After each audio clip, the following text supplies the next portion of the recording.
Bienvenue sur Good Visa, le podcast Voyage. Aujourd'hui, partez en Sierra Leone avec Thomas. Après quelques années d'expatriation en Côte d'Ivoire, il se lance un défi fou, descendre en solitaire la rivière Rokel, le plus grand cours d'eau du pays. 17 jours, 365 km en packraft, à la rencontre des villageois, des orpailleurs et de la jungle luxuriante. Cet épisode est une invitation à repousser ses limites. Je m'appelle Camille et je vous souhaite une bonne écoute, ou plutôt un bon voyage. Bonjour à tous, bonjour à toutes, bonjour Thomas. Hello, hello Camille, comment tu vas? Bien et toi? C'est vrai que c'est moi qui pose la question d'habitude. Comment te sens-tu aujourd'hui? Super, en pleine forme et j'ai super hâte, d'attaquer ce podcast, avec toi. Un peu stressé, mais ouais, quand même super hâte. Tout va bien se passer, t'inquiète pas. Et encore merci à toi de prendre ce temps parce qu'en plus, voilà, ça faisait vraiment un moment que j'avais envie qu'on puisse échanger, puisque tu vas nous raconter une aventure assez exceptionnelle, la descente en solitaire du plus grand cours d'eau du Sierra Leone, la rivière Rokel, sur 17 jours, 365 km en packraft. Donc j'ai vraiment hâte qu'on plonge dans tout ça. Avant toute chose, est-ce que tu veux bien te présenter avec tes propres mots pour celles et ceux qui ne te connaissent pas forcément? Et petit challenge, si tu veux bien terminer en nous disant comment te décrirait ton entourage. Waouh, waouh, waouh, waouh, question extrêmement difficile. Bon, je vais commencer avec la présentation. Donc je m'appelle Thomas, j'ai 30 ans, je vais dire que je me considère comme un fan de voyage, un grand voyageur depuis que je suis tout petit et depuis quelques années, on va dire, aventurier à mon humble niveau et peut-être aspirant, je dirais, explorateur, à terme. En tout cas, voilà, je travaille sur d'autres projets pour, tenter de m'en rapprocher. Et comment me décriraient mes proches? C'est une question, je pense, très difficile, faudrait leur demander. Mais je pense, je dirais quelqu'un d'assez positif, optimiste, peut-être de temps en temps, ouais, poussé à son paroxysme, mais je dirais optimiste, rempli d'énergie, un peu hyperactif aussi et voilà, donc ça, c'est du côté des qualités. Et on va dire en termes de défauts, peut-être un peu, déstructuré, désorganisé, un peu chaotique et voilà, j'essaie de maintenir un juste équilibre, on va dire. Trop bien, mais merci de t'être prêté à l'exercice.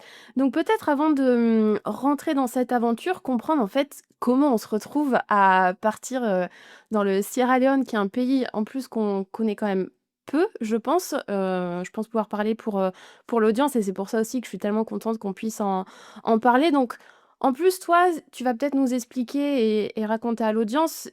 Tu avais quand même déjà visité pas mal de pays en Afrique, c'est pas sorti de nulle part. Donc est-ce que tu peux nous expliquer un petit peu ce cheminement? Tout à fait, exactement. Donc ça faisait un peu plus sens, on va dire, dans le sens où à l'époque, en fait, j'étais expatrié donc en Côte d'Ivoire.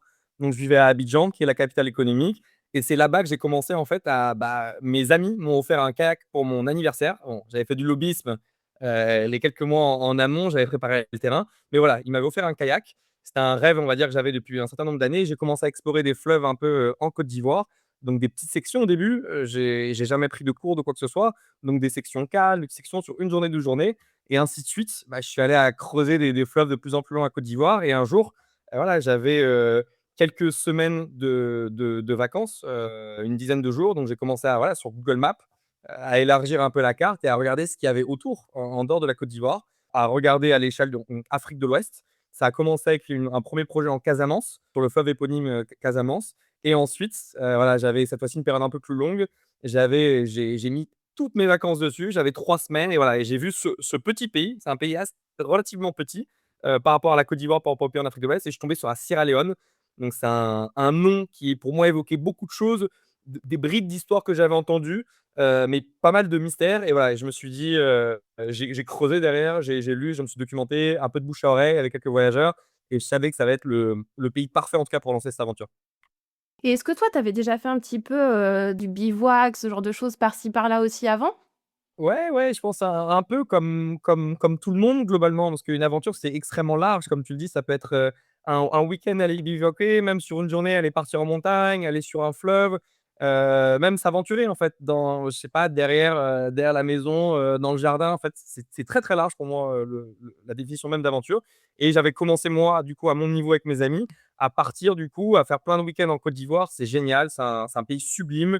Avec pas forcément du tourisme de masse. Donc, c'est partir sur la côte ouest, partir dans l'arrière-pays, aller rencontrer les gens, aller s'aventurer un peu en dehors des sentiers battus. Et on va dire le truc que j'ai trouvé en tout cas, enfin j'ai rien inventé, j'ai pas inventé l'eau chaude, mais ça a été voilà, il y a eu un fort, on va dire une connexion forte avec les fleuves où en fait j'ai trouvé une sorte d'autoroute naturelle qui te permet de sortir en dehors de ces sentiers et voilà et en fait de partir surtout à la rencontre des gens et voilà et ça a commencé avec plein de petites aventures comme ça en Côte d'Ivoire sur plein de fleuves et j'ai été piqué en fait j'ai commencé après à développer, cela on va dire de manière un peu plus structurée. Et c'est vraiment très drôle quand même la Côte d'Ivoire. Je me permets la petite parenthèse, je me dis: «Peut-être qu'on sera amené à refaire un épisode, là-dessus» parce que tu maîtrises quand même très bien, ce pays que tu connais. Parce qu'en fait, mon grand-père est né en Côte d'Ivoire et Oh. il était, marin et par son travail du coup, il a pu retourner y vivre. Mon père a vécu en Côte d'Ivoire, donc vraiment, tu vois, de t'entendre en reparler, je me dis: «Voilà, petit teasing pour la Pays suite». extraordinaire, mais on pourrait en parler. Bon, ce sera pas le sujet mais on pourra en parler pendant des heures. Pays extraordinaire et il faut absolument que tu y ailles et que la plupart des gens, hein, globalement, y fassent un tour. Pays extraordinaire, les gens sont incroyables et je trouve encore un manque de connaissances et voilà, global sur la Côte d'Ivoire. Non, pays extraordinaire. Trop bien. Mais voilà, t je disais aussi, toi, tu n'étais pas au courant qu'on va peut-être refaire un épisode ensemble, mais Ah voilà, ouais, sur avec grand, grand plaisir. Avec grand, grand plaisir. et du coup aussi, j'aime beaucoup que tu te sois arrêté sur cette notion de l'aventure peut être partout. On en parle, pas mal quand même avec certains de mes invités de, voilà, pousser l'audience aussi à partir, faire des micro-aventures, au quotidien et ça me fait beaucoup sourire aussi que tu parles de Google Maps comme ça, de cette exploration, d'aller errer sur les cartes. C'est quelque chose qui revient, mais chez tellement de d'aventuriers que je Ah reçois. ouais? Donc c'est chouette de voir que là, on est tous là à rêver sur les cartes et du coup, toi, est-ce que tu avais des connaissances en particulier avant sur ce pays, sur le Sierra Leone? Oui, un minimum, un chouïa. Alors je me prétends absolument pas, expert, historien, ethnologue, quoi que ce soit, mais j'ai développé de base, j'ai une curiosité, on va dire et une appétence pour l'histoire, pour la géopolitique, en Afrique francophone, donc principalement Afrique de l'Ouest et en ce moment, je suis en train de développer sur l'Afrique centrale. Mais j'avais commencé à creuser ça sur l'Afrique de l'Ouest et donc de base, je trouve qu'il y a une méconnaissance sur, bah, des pays avec lesquels on a un lien historique en fait, qu'on le veuille ou non et je trouvais ça un peu dommage. En vivant bien entendu en Côte d'Ivoire, j'ai commencé à développer cela et après en Afrique de l'Est, je trouve qu'il y a encore moins d'informations sur les pays anglophones ou les pays même lusophones, par exemple avec la Guinée-Bissau et voilà, donc la Sierra Leone, moi forcément dans ça m'a déclenché cette envie d'aller creuser cette histoire et en creusant, en lisant des bouquins, bah, en fait, il y a une histoire qui est vraiment singulière, assez similaire un peu avec le Liberia où c'est un pays qui a en fait, il y a une rencontre entre des peuples autochtones et des esclaves affranchis, d'où le nom de la capitale Freetown, en fait, qui est remplie de symboles qui ont été, voilà, renvoyés de Nouvelle-Écosse, donc à l'époque le Canada, de Grande-Bretagne, des Caraïbes aussi, de Jamaïque et d'Afrique de l'Ouest et donc en fait, ils sont arrivés, je crois que c'est vers le 18e dans, ce qui est devenu un protectorat à Freetown et il y a eu cette rencontre entre ces 2 peuples et qui a en fait influencé un peu toute la culture, on parle du peuple criot, qui est une langue remplie d'influences un peu étrangères. Voilà, il y a une histoire qui est singulière, c'est pas un pays avec une histoire comme les autres en tout cas et c'est ça je pense qui m'avait attiré à la base. Est-ce que tu peux peut-être le resituer sur la carte pour, l'audience? Ouais, ouais, bien sûr. Donc en fait, la Sierra Leone, donc c'est un petit pays, je dirais qu'il doit faire, à peine 400 kilomètres à peu près en hauteur. Ça va être un voisin, donc si je dis pas de bêtises, il y a le Liberia du coup qui est, à l'est. Ça fait ouais, Côte d'Ivoire, Liberia et Sierra Leone. Au nord, il va y avoir la Guinée-Conakry, et à l'ouest, j'ai oublié le pays qui longe l'ouest de la Sierra Leone. Je me demande pas si c'est pas la Guinée-Conakry encore qui touche. Mais voilà, c'est un petit pays du coup qui est localisé en Afrique de l'Ouest. Il y a pas beaucoup d'habitants, je dirais comme ça, je pense, un peu moins de 10 000 000. Majoritairement du coup, c'est ex-colonie anglophone, donc il y a eu un protectorat et une colonie, donc la langue principale, c'est l'anglais. Et bien entendu, comme la plupart des pays en Afrique de l'Ouest, donc il y a la langue souvent, bah, du pays qu'elle a colonisé, mais derrière, il va y avoir toutes les langues du coup, autochtones en fait, des locaux, donc le temné, le pandé et ce fameux criot du coup, de cette population d'esclaves affranchis où il va y avoir des influences de langues d'Afrique de l'Ouest comme l'akan, du français, du portugais, et de l'anglais, et donc voilà et ça donne une langue, richissime. Et aussi on parlait du nom de ce pays qui veut dire «montagne du lion» et en creusant, j'étais quand même étonnée de voir donc le nom a été donné par un explorateur portugais, Pedro de Sintra, en 1462 où en fait ça lui avait fait penser au rugissement du vent, des montagnes, de l'océan et ainsi de suite et en fait l'ironie, c'est qu'il y a aucun lion sauvage dans tout le pays, c'est bien ça? Ouais, exactement. Bah, c'est un peu c'est assez drôle. Il y a pas mal de pays comme ça dans la sous-région qui vont retrouver un peu ces histoires-là, ces mythes, ou ces légendes qui sont pas forcément connectées avec la réalité. Mais en tout cas, ouais, c'est assez impressionnant. Moi, on avait parlé un peu en amont de l'arrivée à Freetown. Donc voilà, pour donner un peu plus de contexte, en fait, on arrive sur l'aéroport qui n'est pas situé lui-même dans la ville et on est obligé de prendre un bateau depuis l'aéroport pour arriver à Freetown. Donc on arrive par la mer et donc en fait, on est confronté à ces énormes montagnes. On dirait un peu une sorte de, j'ai jamais mis les pieds à Rio, mais ce que j'ai lu, une sorte de Rio africaine avec les montagnes, les habitations qui partent en hauteur. Et il y a quelque chose de puissant, en tout cas. On prend une claque en arrivant à Freetown. C'est impressionnant. Trop bien et peut-être là, on peut, plonger un petit peu, on continuera à donner comme ça des petites informations sur le pays tout au long de l'épisode parce qu'il y a aussi, j'imagine, toute cette, pas ces préjugés, mais peut-être ces idées qu'on peut se faire du pays parce que quand on pense Sierra Leone, on va penser aussi à Blood Diamond, aussi, beh, malheureusement à cette guerre civile dont le pays porte encore, j'imagine, beaucoup les cicatrices, donc tout ce métissage culturel et mais toi, si on reprend un petit peu dans ton aventure, donc tu arrives sur place, comment tu t'es organisé du coup, pour le début de cette aventure? Alors, je dirais que donc en amont, il y a eu un travail de cartographie, du fleuve. Je l'ai fait vraiment en niveau amateur où je suis allé, découper des sections du fleuve et en récupérant des infos à droite à gauche, soit avec des Sierra-Léonais, des expats qui sont dans les grandes villes, notamment à Freetown, qui me donnaient après via les réseaux et compagnie aussi, je pouvais avoir accès à des grandes villes qui donnaient ensuite accès à des contacts dans des villages. Donc pour avoir un peu des infos sur, les potentiels risques que je pouvais rencontrer, des trucs très cons, hein. Est-ce qu'il y a des crocodiles ou pas, sur certaines sections, la criminalité, le niveau de corruption. Après, il y a tout un travail aussi sur Google Maps, on en revient du coup pour voir à peu près les rapides en haut niveau.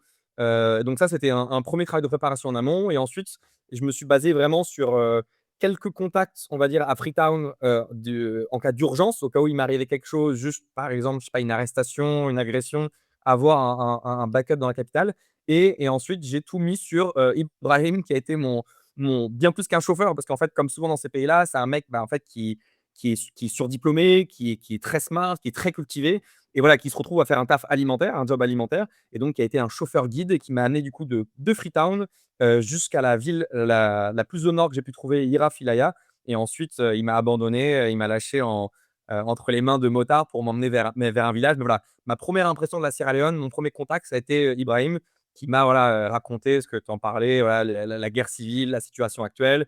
Je lui ai fait part de mon projet, bien entendu. Il m'a rionné. Il comprenait pas forcément quelle était la scène, pourquoi je voulais faire ça. Il s'est un peu inquiété pour moi et voilà et ensuite je me suis lancé du coup dans mon expédition.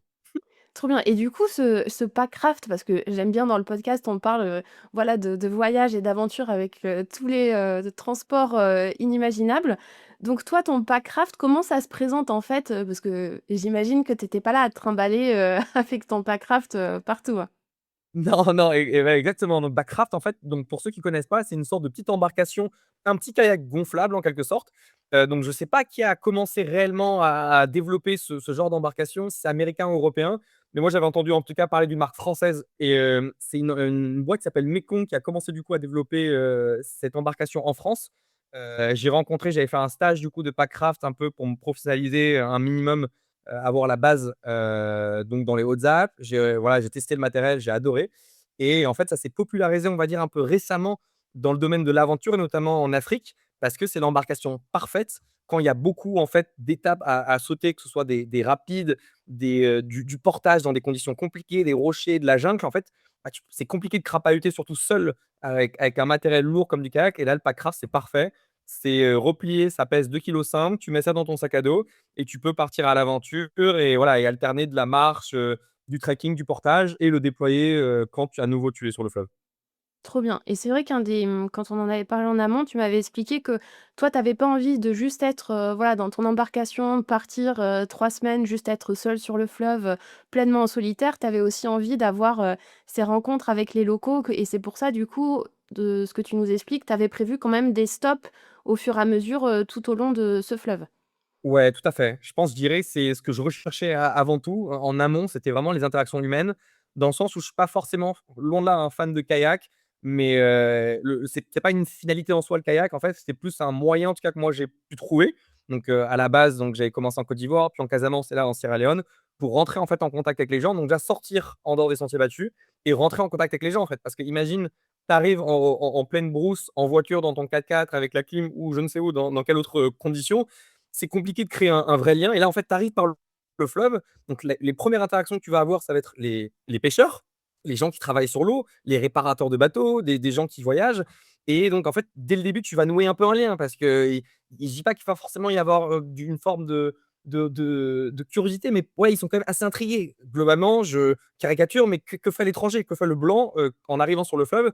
Et la tradition, comme beaucoup de pays d'Afrique de l'Ouest, en fait, ça va être la première personne qui va te rencontrer, donc va te présenter au chef du village. Il y a une vraie culture d'hospitalité et en fait, voilà et donc tu demandes gentiment le si tu peux, en fait, voilà, rester sur place, camper et dans la plupart du temps, si bien entendu tu es poli et respectueux, en fait, ils vont t'autoriser à intégrer la voilà, le village, le temps que tu as envie pour te reposer, en restant bien entendu courtois, tout ça. Mais voilà, en fait, tu crées un lien, je trouve, très fort avec les gens dès le début et c'est ce que je recherchais principalement et donc vivre, en fait, des scènes de vie assez fortes, en fait, Et des micro-aventures, en fait, à chaque fois dans chaque nouveau village? Parce que ça devait être très différent à chaque fois, j'imagine?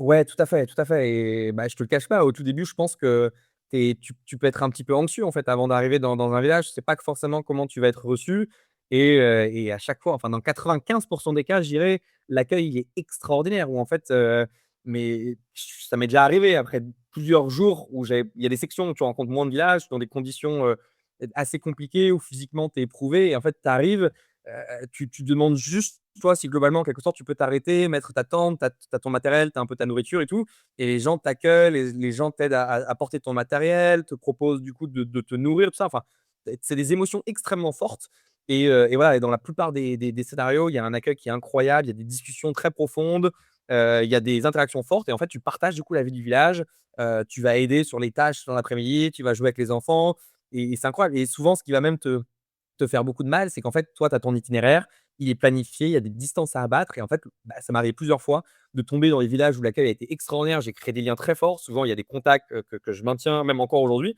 et en fait, bah, de devoir partir le lendemain où les jeunes, les parents me demandent juste: «Reste un jour en plus, s'il te plaît».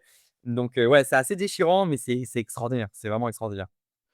Et forcément, je pense à une émission qu'on aime bien tous les 2, Rendez-vous en terre inconnue. Est-ce que tu avais pas l'impression à chaque village de faire une nouvelle émission Rendez-vous en terre inconnue? Mais ouais, on en a déjà parlé. Je pense, c'est une énorme, source d'inspiration. C'est concrètement ce que j'ai essayé de reproduire à mon humble échelle. Voilà, c'est de créer des relations très fortes où il va y avoir de l'humain. C'est profondément, toi, des moments d'humanité où tu vas avoir de la solidarité, de la fraternité, de l'hospitalité et je trouve que c'est très compliqué dans nos sociétés actuelles, en allant, même en voyageant, en fait. Même en voyageant, tu peux aller à l'autre bout du monde, c'est très compliqué de retrouver cela et voilà, de rentrer en contact et de pouvoir nouer ces moments assez forts et voilà et pour l'instant, en tout cas, c'est le moyen que j'ai trouvé et c'est ce qui drive un peu tous ces voyages, à chaque fois. Mais ouais, grande source d'inspiration, bien entendu, Rendez-vous international.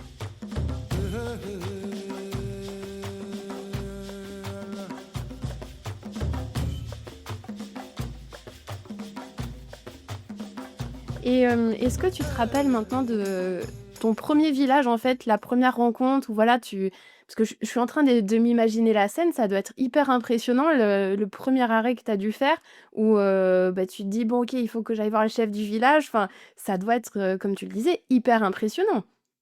Ouais, tout à fait. Donc le 1er village, donc c'était assez drôle, assez cocasse parce qu'en fait, donc je suis parti quasiment de la source. C'était compliqué d'y accéder, donc je suis parti quasiment de la source. Donc tu as les premières eaux navigables, donc tu as presque pas d'eau pour commencer à ramer et ensuite, voilà, le fleuve s'élargit et là, ça part et en fait, il y a eu 2 à 3 jours, du coup, sans village. Donc là, tu dors en tente, et compagnie.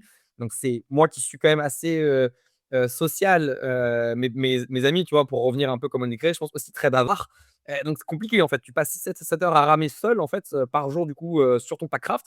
Donc au bout d'un moment, tu as envie, tu as une profonde envie d'avoir du contact social et arrive du coup donc j'avais mappé sur la carte sur Google Maps, ce village et arrive ce moment et donc il y a beaucoup d'attentes en fait pour avoir ces moments-là et comme tu le dis aussi un peu de stress en fait parce que, bah, tu sais pas en fait comment les gens vont te recevoir et pour mettre un peu plus donner un peu plus de contexte, bah, en fait la Sierra Leone, il y a plusieurs choses. Du fait que ce soit pas touristique, et là, on n'est même pas au sud de la Sierra Leone, on est au nord, à la frontière guinéenne, donc il y a pas d'étrangers.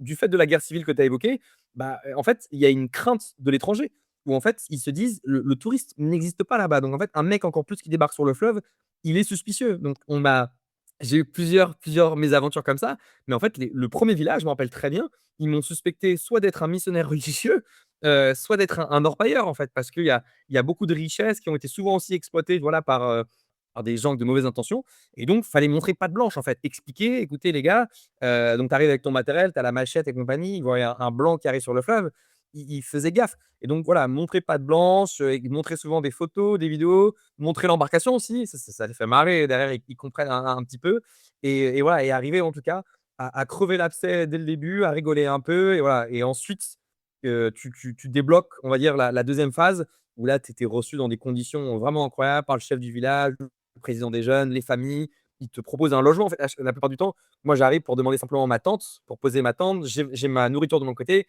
Impossible, impossible. En Casamance, j'étais parti avec des stocks de lyophilisés, mais monstrueux. J'y ai presque pas touché, en fait, parce qu'à chaque fois, ils t'invitent et ils le prendraient extrêmement mal que tu refuses, en tout cas, d'aller manger à la table et c'est les moments que tu vas rechercher, en tout cas. Mais voilà, un peu d'anxiété, faut arriver à négocier un peu, à montrer, voilà, qu'est-ce que je suis concrètement et que tu es pas mal intentionné et ensuite, voilà, tu arrives sur une 2e phase où tu découvres, l'hospitalité, sierra-léonaise. Incroyable, je m'y vois complètement et est-ce que tu peux peut-être nous décrire, alors peut-être pas forcément le premier, mais est-ce qu'il y avait un fil commun, on va dire, sur, la façon dont étaient construits ces villages, les endroits où tu dormais, pour que l'audience visualise un petit peu plus? Ouais, franchement, c'était assez magnifique. Il y a encore plus dans le nord où en fait, c'est pour essayer de s'imaginer un peu les paysages. On est donc il y a le fleuve, il va y avoir les montagnes autour, en fait, c'est extrêmement vallonné, il y a une jungle qui est sublime, c'est luxuriant et on va avoir, un peu en hauteur sur les berges, ces petits villages. Donc on va avoir pas forcément des cases que les gens peuvent s'imaginer, mais des maisons en briques et donc avec, voilà, ces petites maisons en briques avec une allée principale souvent qui va rejoindre le fleuve, où les gens aussi vivent beaucoup aussi de l'activité sur le fleuve à travers de la pêche, où vont se balader vont voyager à travers le cours d'eau et donc on va avoir des paysages mais impressionnants. Hem, Souvent, il y a un terrain de jeu pour les enfants, il va y avoir un puits, il y a des arbres avec voilà, des fruits de tous les côtés et c'est non, c'est des petits paradis. Visuellement, c'est sublime, c'est extraordinaire. Et oui, parce qu'en plus, le alors c'est vrai que j'ai envie de dire le Sierra Leone, mais non, on dit la Sierra, Leone. C'est un des pays les plus humides au monde. Il pleut 3 à 6 fois plus qu'en France et effectivement, tu parlais de cette, jungle luxuriante, le territoire, il y a plus de 30 qui est recouvert justement de ces forêts tropicales. Il me semble aussi que c'était important pour toi quand même cette notion de sensibilisation, d'en parler un petit peu plus aussi de tout cet aspect environnemental parce que malheureusement, même si voilà, tu as pu voir toute cette forêt, il y a aussi toute cette déforestation qui est de plus en plus présente, dans ce pays. Mais en termes de pollution de ce fleuve, est-ce que ça aussi, ça t'a marqué peut-être à ton arrivée? Bien sûr, non, mais tu as tout à fait raison. Moi, il y a un truc qui m'a vraiment marqué, 2 choses qui sont assez visuelles et encore plus, bah, que tu es encore plus impacté quand tu es sur le fleuve. C'est quelque chose que je connaissais un peu en Côte d'Ivoire, mais là, c'était à une échelle, c'était décuplé. Donc je pense du fait, bah, principalement de la précarité, voilà, de la situation économique assez compliquée pour beaucoup de Sierra Léonais, l'orpaillage. Donc l'orpaillage, ça va être l'exploitation illégale d'or, enfin artisanale et donc tu peux en avoir bien entendu, de manière illégale sur le fleuve et donc là, en fait, tu vas te retrouver avec des sections sur le fleuve où tu vas avoir mais une dizaine de dragues mécaniques, donc d'espèces de machines.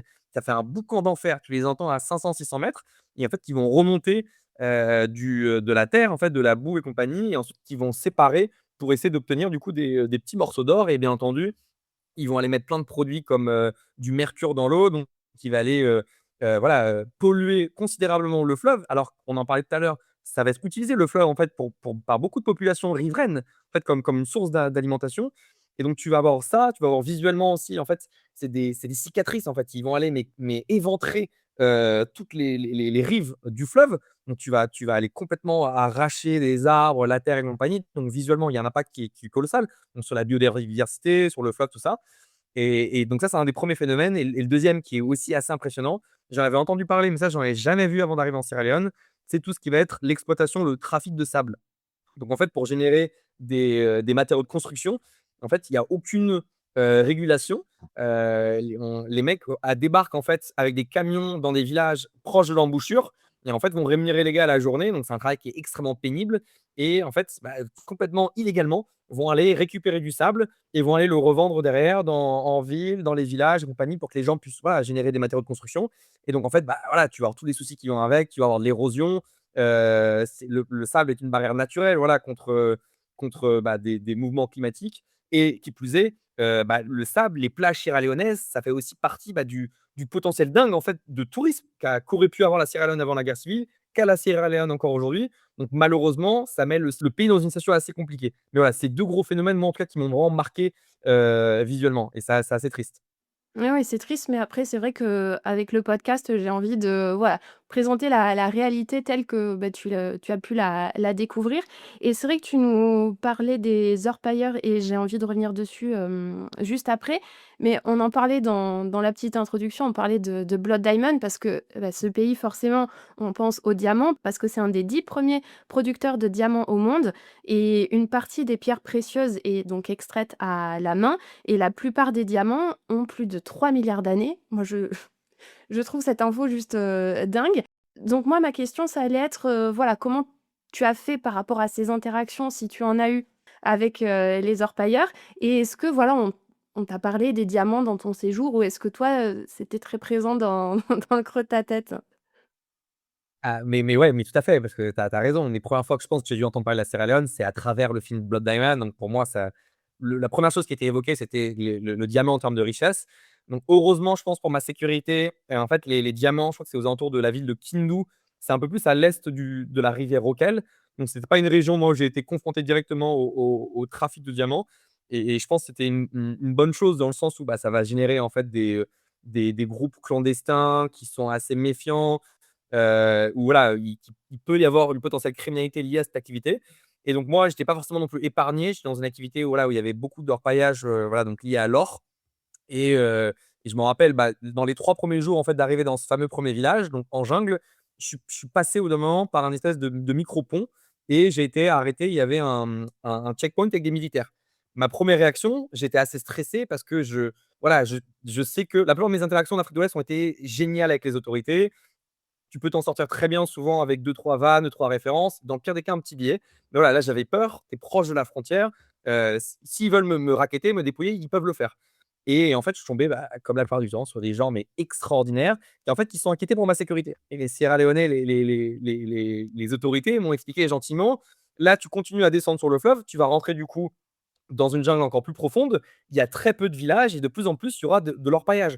Donc en fait, les orpailleurs, eux, donc ils sont dans une activité clandestine, donc ils respectent pas la loi. Tu es dans une zone un peu de non-droit, parce que tu es au milieu de la jungle, il y a personne qui va venir t'épauler et toi, tu arrives étranger avec, ton matériel, ton sac, ton pack-craft. Ah ouais, tu es une proie facile. Donc en fait, ils se sont inquiétés pour moi et j'ai dû négocier pendant une demi heure, 3/4 d'heure pour leur expliquer au bout d'un moment, voilà, j'avais planifié un peu, je m'étais préparé en amont. Faites-moi confiance, même si de rien, mine de rien, je me lançais quand même dans l'inconnu et ouais, donc une source quand même un peu de stress et comme j'ai expliqué tout à l'heure, surtout tu les entends arriver en amont, en fait. Tu entends les drags faire un bruit de dingue. Tu sais jamais comment trop les gens vont réagir. Globalement, ce qui me rassure, ce qui m'a rassuré aussi en Côte d'Ivoire, bon, même là, si tu avais une densité dingue, c'était le fait que tu es sur l'eau avec ton packraft, donc il y a toujours une distance, avec les drags. Mais malheureusement, il y a eu des sections à la fin entre, 2 villes qui s'appellent Bumbuna et Magburuka, en fait, où il y en avait trop et en fait, j'étais obligé de me rapprocher, mais à 5-6 mètres et là, ça devient vraiment effrayant parce qu'il suffit que les gars mettent une corde, un truc comme ça. Tu as 5-6 drags mécaniques, tu as 4-5 mecs torse nu qui ont pas l'air super commodes sur chacune des dragues. Les mecs à chaque fois me regardaient et tout. Donc je passe à chaque fois avec un air assez sûr de moi, comme si voilà, je savais ce que je faisais, alors pas du tout.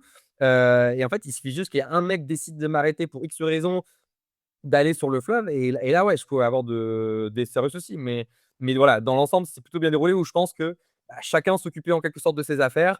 Moi, je les embêtais pas et ils me laissaient passer, mais pas très rassurant, pas très rassurant. J'imagine. Et toutes les interactions que tu as pu avoir avec, les locaux dans les villages, est-ce que, c'est revenu dans vos conversations tout cet orpaillage, les diamants, ainsi de suite? Est-ce que c'est quelque chose qui est quand même très présent dans leur quotidien? Ou, vu qu'ils sont dans leur village tranquille, comment ça se présente en fait?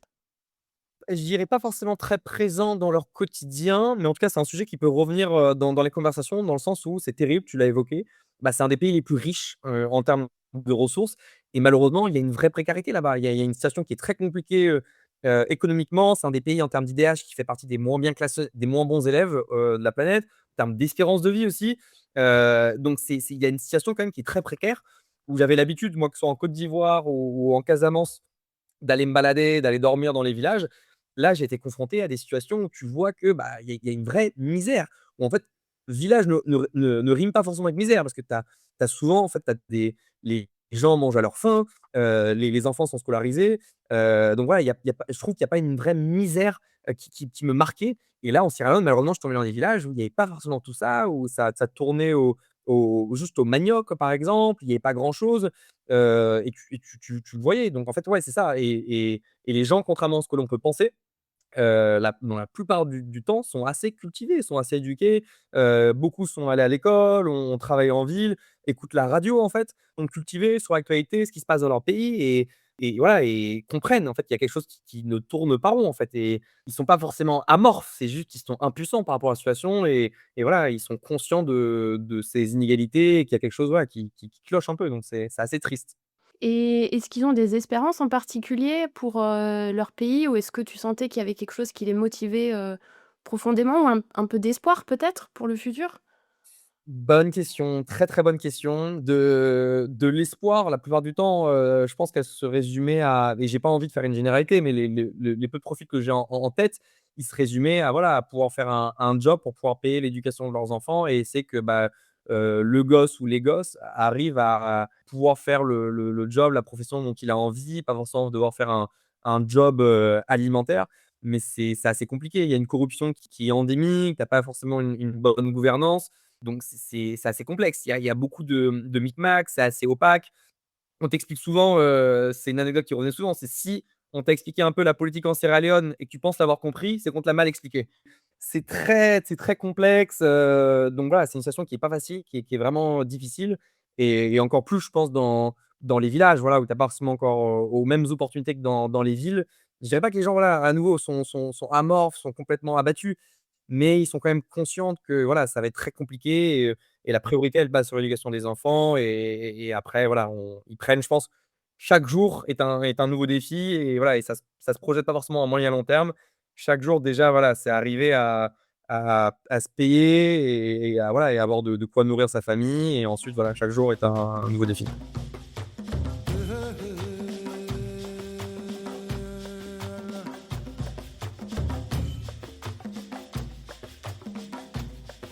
Et là, tu parlais des enfants, il me semble que c'est avec les adolescents aussi que tu pouvais échanger en anglais? Parce que là, quand tu nous racontes toutes ces interactions, je me dis: «Bon, il nous a parlé de cette langue, Krio, qui est donc un mix d'anglais, portugais, français». Voilà, comment ça se passait, ces échanges? Ouais, en vrai, super bonne question, parce que c'est un peu comme dans Rendez-vous en inconnu, hein. À chaque fois, tu as la traduction, tu sais pas trop comment ils arrivent à échanger. Je te rassure, je parle pas crio. Je pense trop complexe à bosser, dans 6 mois de préparation pour un voyage comme ça. Je suis quand même parti avec un petit guide, hein, au cas où. Mais voilà, en fait, tu mets le doigt sur quelque chose d'intéressant. Souvent, mes traducteurs, mes interprètes, c'était des adolescents, parce qu'en fait, c'était ceux qui étaient à l'école le plus récemment possible, et donc qui maîtrisaient encore super bien les codes voilà, de l'anglais, et qui me traduisaient de l'anglais au Krio. Et en fait, le Krio n'est même pas forcément parlé dans le nord. Donc là, c'était du Temné ou du Pandé, voire du Fulani, donc les Peuls. Et donc c'est eux qui faisaient la traduction, donc ils me suivaient, et c'était pour eux, c'était génial, parce qu'ils pouvaient pratiquer ce qu'ils avaient bossé à l'école.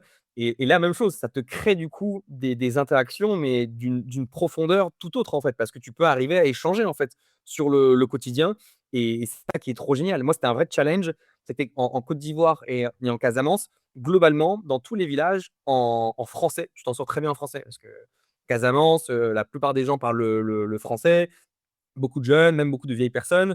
Côte d'Ivoire, c'est la même chose. Je voulais là vraiment sortir de ma zone de confort et aller dans un endroit où, en fait, français, pas possible, anglais, ça va être très, très compliqué, et voilà, et donc d'arriver dans un endroit où il va falloir redoubler d'efforts et essayer de se débrouiller, voilà, avec, soit les miser sur ces petits interprètes, voire même souvent, les rencontres que je fais avec les pêcheurs sur le fleuve. Donc là, tu es pas dans les villages, où je vais demander des infos, bah, soit par rapport au prochain rapide, par rapport au prochain village, en Côte d'Ivoire par rapport s'il y a des hippopotames, parce que c'est un endroit où il peut y en avoir, où là, bah, malheureusement, bah, le mec parle pas un mot, en fait, de français ou d'anglais et donc là, tu es complètement perdu. Mais c'est ce que tu recherches aussi un peu, tu vois? C'est, sortir complètement de ta zone de confort et pas avoir trop de repères. Bien sûr. Et en parlant justement de zone de confort, là, j'ai quelques petites questions un petit peu plus pratiques sur, voilà, tout ce qui va être peut-être plus les si tu as eu des challenges et des galères. Mais avant de se plonger là-dedans, littéralement, tu parlais d'hippopotame. Est-ce que, bah, au Sierra Leone, tu as pu, croiser des en termes de faune et de flore, voilà, des espèces, que tu n'avais pas pu croiser avant?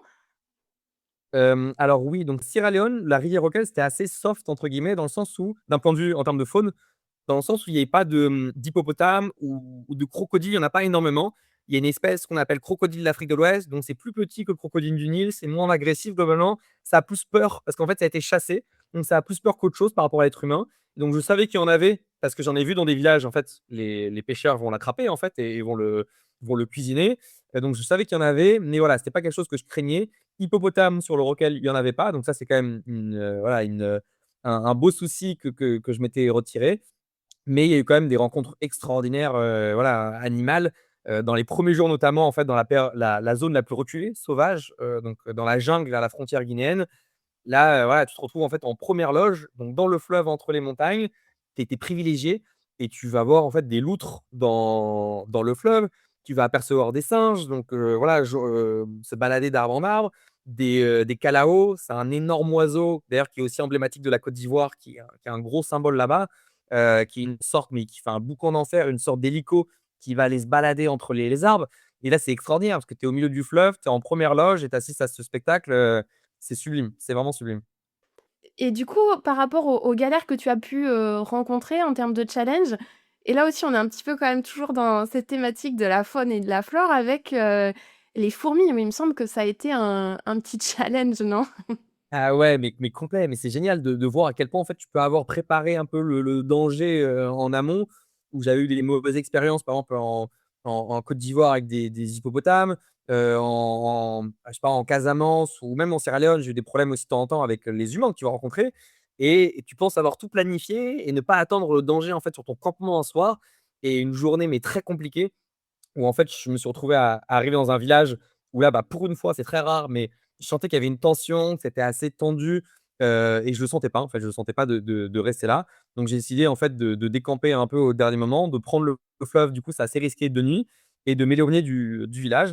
Donc tu te retrouves là, la température commence à baisser, dans le froid, tu es fatigué, tu as envie de t'arrêter et je me retrouve, en fait, à devoir camper un peu en last minute de nuit, sur un campement sur un terrain que j'ai pas trop étudié et je me retrouve, voilà, je crois que j'ai même pas dîné, j'étais vraiment extrêmement fatigué, à me mettre simplement dans ma tente et je me suis réveillé, mais à 1-2 heures du matin avec une sensation, mais de brûlure un peu partout sur le corps et et je commence là, du coup, à allumer ma lampe et je commence à regarder un peu, voilà, dans mon short, sous le t-shirt, je repère quelques fourmis. Donc là, je me dis: «OK, c'est cool», je m'attendais à pire, une espèce de grosse araignée, quelque chose comme ça.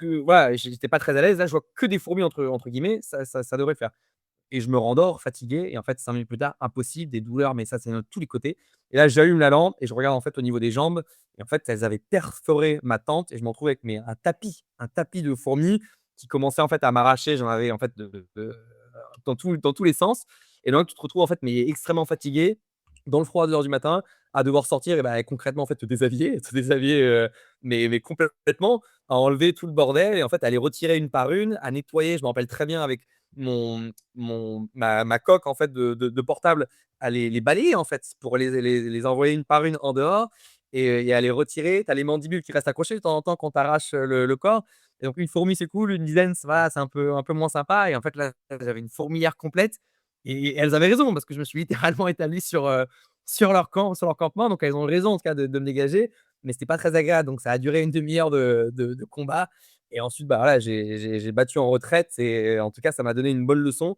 Mais voilà, jusqu'au lendemain, j'avais encore des mandibules de temps en temps, ça me reprenait entre les orteils, alors que je m'étais baigné, tout ça. Non, non, il y a eu j'ai connu de meilleures nuits, on va dire, en Sierra Leone. Tu m'étonnes. Et parfois, oui, le prédateur qu'on redoute est peut-être pas le le plus imposant, quoi. Ah, complètement, j'ai pas du tout, vu venir, celui-là.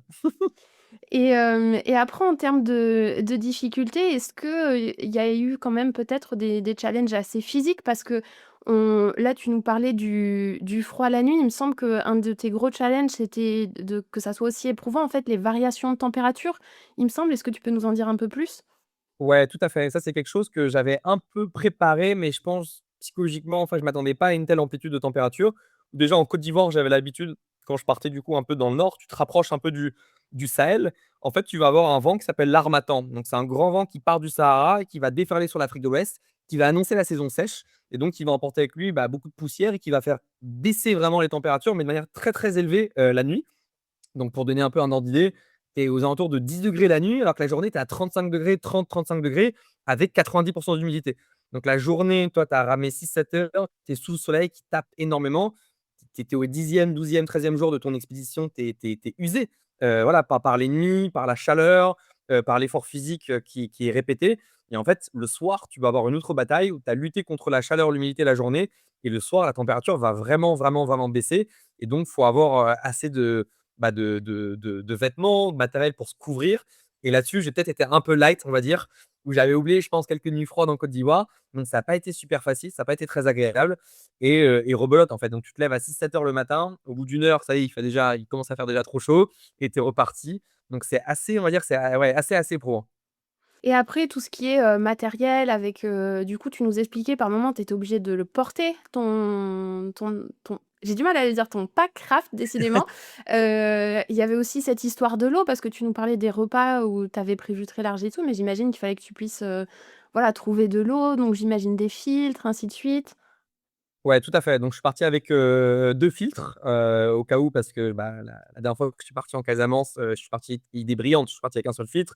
Le filtre, bien entendu, a cassé au bout de 3 jours. Donc, bah, j'ai dû terminer, à chaque fois dans les villages avec l'eau du puits et compagnie ou à racheter des bouteilles en passant en ville. Donc là, j'étais parti avec 2 filtres, donc j'étais autonome. Toujours en stock, on sait jamais, de bouteilles d'eau parce que j'avais de la place en l'occurrence, mais jamais trop chargé pour les épisodes de portage. Et après, le but, c'est de partir avec l'équipement le plus léger possible. Donc moi, j'avais fait le choix, en tout cas, de cette fois-là, de ne pas partir avec du lyophilisé, qui, mine de rien, prend beaucoup de place. Partir uniquement avec quelques sacs de riz et de mon réchaud pour de quoi cuisiner. Parce qu'il y avait, voilà, notamment sur les premiers jours, beaucoup d'épisodes où, en fait, il y avait pas mal de rapides. Donc même chose, c'est assez effrayant au début. Tu entends, en fait, ce vacarme au milieu de la jungle, tu as très peu de visibilité. Tu sais pas à quelle sauce, tu vas être cuisiné et donc tu arrives en amont, tu t'arrêtes, tu visualises. Moi, j'ai absolument pas la prétention d'être techniquement, d'avoir un bon niveau, quoi que ce soit. Qui plus est, faut le dire, hein, c'est quand même assez, irresponsable de se lancer sur des fleuves avec des rapides seuls. Donc dans la plupart des scénarios, je faisais du portage. Ça veut dire que je prenais pas le rapide, sauf si vraiment le rapide était petit et je pouvais l'attaquer. Je passais sur le côté. Mais qui dit passer sur le côté, bah, tu te retrouves entre les rochers avec, tout le matériel, ton sac, le pack craft. Donc c'est pas très agréable, c'est physique. Donc voilà, le but c'était de partir avec le moins de choses possible. Et est-ce que dans ces moments-là, que ça soit avec l'épisode là avec les fourmis ou quand il y avait ces moments assez éprouvants la nuit ou, ces épisodes de portage comme tu le dis, est-ce que tu as eu des moments de doute où des fois tu t'es dit: «Mais qu'est-ce que je fous là, en fait?» Ah mais complet, complet, complet, bah, notamment je pense cette nuit-là avec les fourmis où je t'en ai pas parlé, mais le lendemain matin, donc j'ai préparé mon campement, j'avais passé une nuit horrible et je savais qu'il me restait une journée avant d'attaquer, d'arriver à une petite ville. Qui dit petite ville, donc là tu peux pas camper quand tu arrives dans une petite ville, tu vas trouver une sorte de petite guest house où voilà, tu vas pouvoir te reposer, un vrai lit, tu vois? Donc il y a un luxe qui t'attend et donc voilà, j'ai à 6 heures, j'ai décampé, j'ai pas attendu le lever du soleil, donc tu pars quasiment, en pleine nuit. Tu as le brouillard, tu as la brume qui est générée par l'harmattan où en fait l'eau est encore un peu chaude du fleuve avec le froid dehors. Donc tu quittes un peu ce fleuve, mythique et mystique et là j'arrive et en fait je suis nez à nez avec des orpailleurs en fait qui ont été, je pense, surpris, réveillés, qui étaient sur des îlots au milieu du fleuve et en fait qui ont réagi de manière très agressive, qui ont commencé à me crier dessus, à me jeter des pierres à la tête. Donc là, tu es effrayé parce qu'en fait tu es à 5-10 mètres, les gars t'envoient des pierres. Physiquement, en fait, tu es ciblé, tu te sens menacé et là, ouais, j'ai ramé avec adrénaline, je me suis pas arrêté, mais non-stop et là, ouais, je me dis concrètement, de un, c'est inconscient, de 2, pourquoi tu t'infliges là, en fait? La réflexion que je me donnais souvent, c'est, tu avais la possibilité de partir en vacances, faire du farniente sur une plage, tout ça avec des amis. Pourquoi tu t'infliges là, en fait? Et donc là, tu es dans l'incompréhension et bien entendu, voilà, arrive le lendemain, arrive le prochain jour. tu sais très bien pourquoi tu le fais, tu es épanoui, tu vis des choses très intenses. Mais ouais, il y a des moments où clairement tu en as ras la casquette.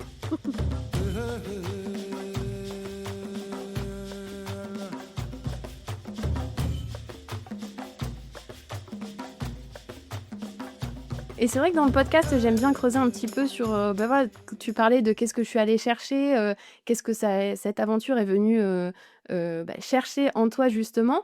Et quand tu avais ces moments-là et quand tu parles de, voilà, ce réveil le lendemain où tout prend un peu plus sens, est-ce que tu sens qu'il y a eu un petit peu, bah, ça fait très question cliché, mais le Thomas, avant, au début de l'aventure et petit à petit vers la fin? Est-ce que, voilà, tu sens que ça a bouleversé quand même des choses en toi? Très, très bonne question et ça, c'est drôle parce que justement, je me rappelle d'une interaction en Sierra Leone où j'étais tombé au moment sur, un pêcheur dans un village qui m'avait accueilli et compagnie. Donc en fait, ce qui est drôle, c'est que plus tu arrives proche de l'embouchure, plus les interactions, elles sont complètement délirantes parce qu'en fait, tu expliques d'où tu viens. Regarde, connais la carte, non, c'est pas possible, tu as pas fait 300 kilomètres sur le fleuve, tu es venu comment? Donc tu t'expliques avec ton Packraft, il cherche le moteur. Dans le Packraft, tu expliques que non, en fait, tu as bossé avec les épaules, donc le mec comprend pas trop et là, te demande: «Mais en fait, pourquoi tu fais ça?» Et justement cette question, je me rappelle, il y a une réflexion qui m'a vraiment marqué. Il m'a dit: «Mais c'est pas possible, il y a quelque chose que tu cherches. Il y a quelque chose que tu cherches en Sierra Leone que tu as pas trouvé». Et donc je me suis posé moi-même la question et donc voilà, en dehors, je pense de de sensations, d'expériences de voyage, je pense que c'est vraiment le côté humain de retrouver quelque chose de très puissant, d'apprendre quelque chose chez l'autre et pour répondre à ta question, tu vois, s'il y a eu un avant et un après, je pense pas avoir fondamentalement changé. Je pense que j'ai toujours gardé cette curiosité, mais peut-être il y a un truc qui est génial, je trouve, avec ce genre de voyage, c'est que tu vas repousser, en fait, tes limites, je trouve, psychologiquement, où en fait, il y a beaucoup de choses, mais que soit on ne s'imagine même pas, ou alors tu vas avoir ça, tu vas garder ça en tête, mais comme un fantasme et tu dis: «Mais c'est pas possible en fait. Physiquement, psychologiquement, j'en suis pas capable» et ça peut être tout et n'importe quoi. Ça peut être un nouveau job qu'on te propose, tu dis: «Mais non, ça c'est pas possible, j'ai pas la prétention, voilà, je suis pas assez bien formé, qualifié pour ce job», apprendre une nouvelle langue. Ça peut être amoureux, tu vois? Rencontrer quelqu'un, amicalement, ou en voyage, à vélo, en moto. Et là, attends, là, en l'occurrence, tu vois, en kayak, de te dire, bah, en fait, ça paraît un peu lunaire de dire: «Bah, vas-y, je vais descendre le plus grand cours d'eau de Sierra Leone» et en fait, ouais, tu y vas crescendo, tu le prépares, bien entendu. Tu te jettes pas, tu vois, là, dans la gueule du loup, mais et en préparant et en fait, il y a beaucoup, beaucoup de choses dans notre vie, en général et pas c'est pas uniquement lié à l'aventure, quoi que ce soit, pro, perso, avec un peu de préparation. En fait, on se met des barrières, des limites, bah, qui sont juste, psychologiques et que tu peux faire sauter très, très rapidement et ensuite crescendo, en fait. Tu fais sauter une barrière, 2 barrières, 3 barrières, mais ensuite tu ouvres un éventail d'opportunités et de choses que tu peux aller attaquer dans ta vie. Donc ça, ouais, c'est un truc vraiment, en tout cas, je pense qui s'est, crescendo, qui s'est débloqué avec le temps et que voilà, qui a changé en tout cas par rapport, au Thomas d'avant.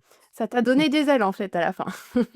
Mais tout à fait, mais tout à fait et pas uniquement, voilà, dans le cadre de parce que c'est très niche, tu vois, la descente de fleuve, en Afrique de l'Ouest. Mais en tout cas, ouais, ça m'a donné des ailes sur beaucoup de choses et je pense que ça, c'est vraiment important. Tu nous disais au début que, voilà, tu as vraiment besoin de liens social, mais on comprend avec ton récit qu'il y avait aussi toute cette partie, bah, isolement qui est du coup indissociable de cette aventure. Et est-ce que tu as trouvé ça challenging du coup, ces moments où tu étais tout seul, voilà, sur, j'allais dire ton radeau? Heu, ouais, mais tout à fait mais je pense aussi il y a une part de plaisir qui vient dans la frustration, dans l'effort. Je pense comme tout le monde en fait, tu es satisfait après avoir bossé, je sais pas 6 mois sur un projet parce que tu as trimé, donc tu es super content quand tu vas avoir ton projet qui va être rendu, une promotion, en fait, tu es récompensé en fait pour cela et donc même chose, tu vas avoir un effort physique là sur, je sais pas 10, 15, 20 jours, que ça peut être en vélo, en course à pied ou une préparation pour un marathon, bah, tu es content le jour J parce que tu as bossé et la même chose, se priver en fait, bah, socialement, d'interaction la journée, mais tu revis en fait quand tu as une simple personne que tu vas rencontrer, mais tu as qu'une envie, c'est de refaire, je suis très bavard en plus, donc là tu as envie de refaire le monde avec la personne.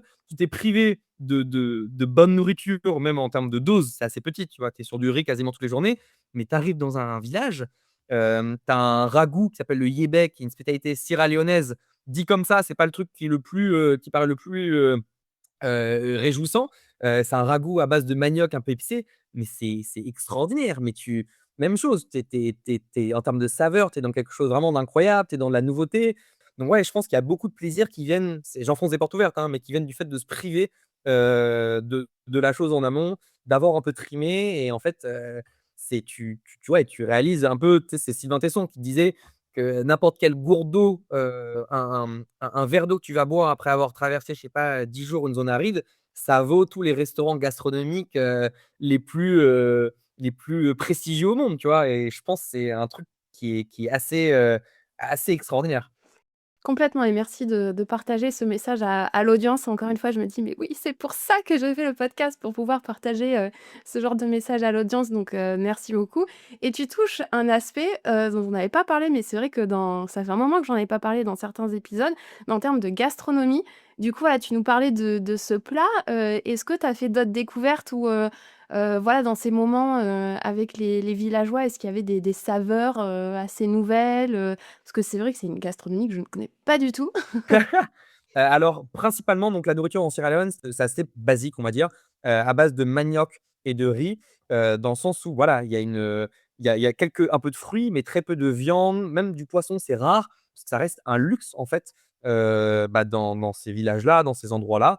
Donc c'était des repas assez basiques et donc tu vas avoir après des sauces feuilles, des sauces pommes de terre, hem, des épices, du piment et c'est souvent moi j'aime bien, j'ai appris à aimer ça avec le temps en tout cas, à développer le palais, mais le palais souvent d'un étranger, d'un Européen, va pas être adapté à ça dès le début, comme à l'inverse, hein. Tu peux avoir du coup, des gens d'Afrique de l'Ouest qui goûtent à des saveurs, toi, du fromage, toi, c'est des trucs quand même qui est assez particulier, vont pas être adaptés, vont pas aimer. Donc avec le temps, tu vas commencer par aimer cela et même chose, tu vois? Un peu comme la culture, l'histoire, les gens là-bas, il y a une vraie méconnaissance sur la gastronomie en Afrique de l'Ouest.